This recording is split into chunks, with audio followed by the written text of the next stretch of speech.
Leigh Hayden is a project coordinator at Sheridan College's Center for Elder Research. The Center for Elder Research is one of Sheridan's 6 research and incubation centers that conducts leading-edge research in the field of aging, examining innovative ways to enhance well-being of older adults, the environments that support them. Leigh is a medical anthropologist who obtained her doctorate from McMaster University. She is interested in how culture shapes aging caregiving. She has considerable experience working in academic hospitals, specializing in the knowledge and translation, applying research and knowledge to improve people's lives. Leigh, can you tell us a little bit about the Putting Food on the Table survey and project? Oh yeah, I'd love to. So Putting Food on the Table is a research collaboration between ourselves, Sheridan College, and Food for Life and Community Development Halton. And so it started early in mid-2020, after COVID hit, and there was some opportunity to do COVID-related projects in the community. And so we reached out to Food for Life and Community Development Halton and said, is there a place to look at food security, the ability to get enough healthy food in our community among older adults?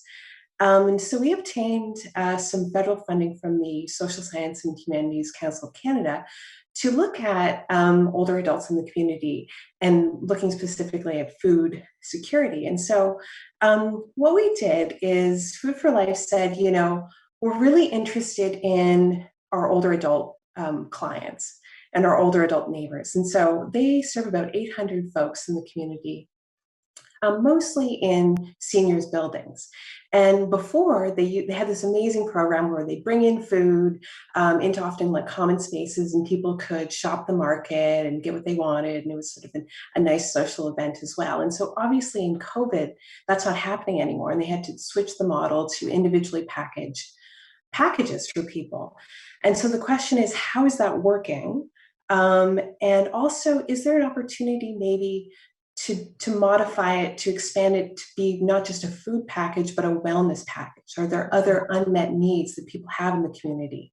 And so thus we began this project. And the first thing we did, as you mentioned, Kimberly, was we put out a survey to people. So who are you looking at when you're surveying? Was there a specific, I know you talked about seniors, but a specific audience? Were you looking at seniors in isolation? Were you looking at seniors who require food needs? Was it an overall blanket survey? Who were you specifically targeting for this survey? Yeah, so it was about 800 older adults in the Halton region, primarily living in seniors buildings, not entirely, some living elsewhere in the community. And these are people who receive food supports from Food for Life, sometimes other organizations as well.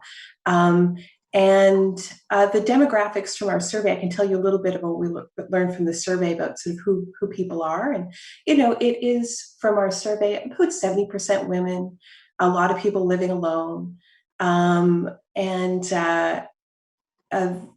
Certainly what we've been learning from our survey as well, that people, understandably, like everyone, aren't going out very much. So people are somewhat isolated in their buildings. And of course, all of the things that people could do, all the common activities have been closed down. And that's sort of where people are at right now. What types of things were the seniors surveyed looking for? What types of different foods and nutritions? And you mentioned wellness. So what were they looking for specifically to receive from a support service like this? Right. So there was sort of 4 primary areas that we looked at. We looked at, tell us about the package you receive. How's that going? Are you receiving too much of something, not enough of other things? Also, tell us about your nutrition. And we have, so there are some standardized questions about, are people consuming enough good, healthy food? And then tell us about, how are you doing during COVID? Like, what's happening with you? And then a little bit about, what are your ways of connecting with other people? What technologies do you use? Imagine that people were all kind of at home mostly. So how do you connect with other people?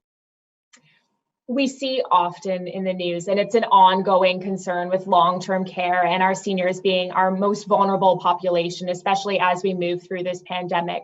The seniors that you're talking to are quite isolated in a sense. So what types of things has this survey allowed you to be able to do for them, or to be able to help them through this? Right. So some of the things we asked about was, how often are you leaving your apartment? And people, it's usually, once a week or less.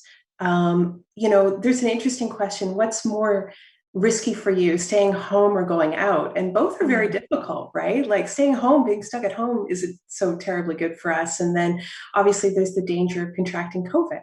And people, for the most part, did sort of say that. Leaving mostly seemed like more dangerous than staying home. Of course, there's a variety of responses. But one of the things that we learned from the qualitative responses that we asked people just generally tell us about your life. Um, Something that we learned from that other research during COVID has also learned is that a lot of older adults actually are pretty good at coping during COVID. And the reasoning is sort of around two things. There's sort of two major hypotheses around this. One of them is that as we age, we have better emotional regulation. And what that means is we have a better sense of like, what do I need right now? Like, do I need to go for a walk? Do I need to pick up the phone and talk to someone? And as we age, we get a better sense of our own operating system. And we're a bit better at in that sort of emotional regulation. The other thing that happens, of course, as we age is, we have either experienced or witnessed more difficulty. It's part of the beauty of life. And so as we age, we're actually a little bit better at saying like, okay, this is hard, but I've been through hard things. This too shall pass. And there, that sort of stoicism can emerge. And so then we have learned that people have that coping ability. And so then what we've tried to do with a sort of a wellness approach is make sure people know about some of the amazing resources that are available for older adults and other people in the community during COVID, a lot over the phone, not everything's online. And the other thing we did, we thought, well, let's put more love into the package, because if people are getting through the day, that's amazing. What about having a good day? Like what about that? It's been a long haul. So let's make some good days. You spoke about Food for Life as one of the organizations that you're working with, and we know the Sheridan College research component as well, but there's lots of other partners that are sort of working at this table as well. And one of the things that I love about community cultures is exposing how everybody works together, and ultimately that's how we can build such a successful community. What other partners are you working with, and how are you working together? It's been pretty amazing, Kimberly. Through Community Development Halton, they've connected with Red Leaf Cultural Integration. And Chinese older adults in that organization have been making handmade blankets and handmade dishcloths for people, and they're beautiful. We also have the Halton Hills Public Library, and they've reached out to their patrons, and people have made artwork and cards, and there's been sort of knitting as well. And then the Stewarttown Middle School, some school kids have made holiday cards for some of the recipients as well. And then from a Sheridan perspective, we've got some textile students making face masks for people. That's one of the things we learned, that not everyone has a face mask. They would like one.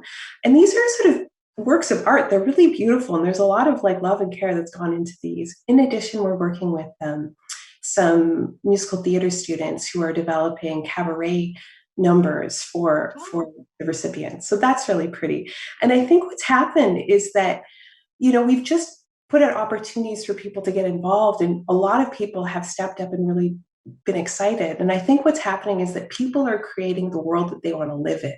There's a bit of a reset, and that's what people are doing. And this has been an amazing opportunity for people to do that. I think that's the beautiful thing about our community. Sometimes people do need to be asked and they need to know what the task is, but there are people that are more than willing to step up and engage and be a part of that. And it's just making that ask. And it's sort of become a bit of a theme as we've moved through 2020 and into 2021 is just ask and go for it, right? Because you never know, and the community here is so supportive. Can you tell me a little bit more about the Center at Sheridan College for research and ultimately what you do there on an ongoing basis as well? Oh, yeah, great. Well, we've been around since 2003, and we're one of, I think, as you know, one of 6 research and incubation centers at the Sheridan College. And we focus on older adults and aging. We